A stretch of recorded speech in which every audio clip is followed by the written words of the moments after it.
இப்போ பருப்பு ரசம் எப்படி வைக்கிறதுன்னு பார்க்கலாம். அதுக்கு பாருங்கள், தாளிக்கிறதுக்கு தேவையான எண்ணெய் ஊற்றியாச்சு, கடுகு சேர்த்தாச்சு, வெந்தயம் சேர்த்தாச்சு. பாருங்கள் 2 வரமிளகா, 2 பச்சை மிளகா சேர்த்தாச்சு. கருவேப்பிலை சேர்த்துக்கலாம். அப்புறம் பாருங்கள் பெருங்காயத்தூள் சேர்த்துக்கலாம். அப்புறம் மஞ்சத்தூள் சேர்த்துக்கலாம். அப்புறம் புளி தண்ணி ஒரு நெல்லிக்காய் சைஸ்க்கு கரைச்சி வச்சுருக்கிறேன், பெரிய நெல்லிக்காய் சைஸ்க்கு. அதையும் ஊற்றிடலாம். பாருங்கள் உப்பு தேவையான அளவு சேர்த்துக்கலாம். இப்போ பாருங்கள் அரைக்கிறதுக்கு ஜீரகம் பாருங்கள், அது ஒரு 1/2 ஸ்பூன் சேர்த்துக்கலாம்.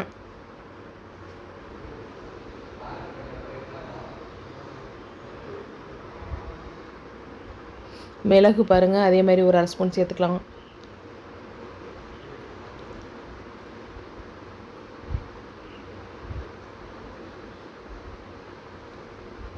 தக்காளி பாருங்கள், நல்லா ஒரு 3 தக்காளி அரைஞ்சி வச்சுருக்கேன், அதையும் சேர்த்துடலாம்.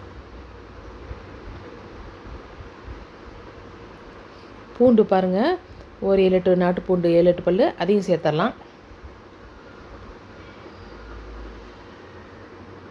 சின்ன வெங்காயம் ஒரு 4 சின்ன வெங்காயம், வரமிளகா ஒரு 2. ஏன்னா தாளிக்கிறதுக்கு பச்சை மிளகா வரமிளகாலாம் போட்டிருக்கிறதுனால 2 தான். இப்போ நைஸ் பேஸ்ட்டாக அரைச்சாச்சு. இப்போ பாருங்கள் ஒரு 15 துவரம் பருப்பு ஊற வச்சுருந்தேன் 1 மணி நேரம், அதையும் சேர்த்துடலாம். நல்லா ஊறணும். இப்போ பாருங்கள் அடுத்து இதையும் அரைச்சிடலாம் நைஸாக. இப்போ பாருங்கள் புளி தண்ணி கொதிச்சிருச்சு. இப்போ அரைச்ச பேஸ்ட்டை சேர்த்துருவோம். இப்போ திக்காக இருந்தால் தண்ணி எவ்வளோ தேவையோ ரசத்துக்கு தகுந்த அளவுக்கு தண்ணி சேர்த்துக்கலாம். நல்லா கொதிக்க விட்டுறலாம். பாருங்கள் நல்லா டேஸ்ட்டான பருப்பு ரசம்.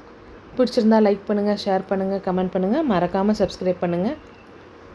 தேங்க்ஸ் ஃபார் வாட்சிங் this video. Bye bye friends.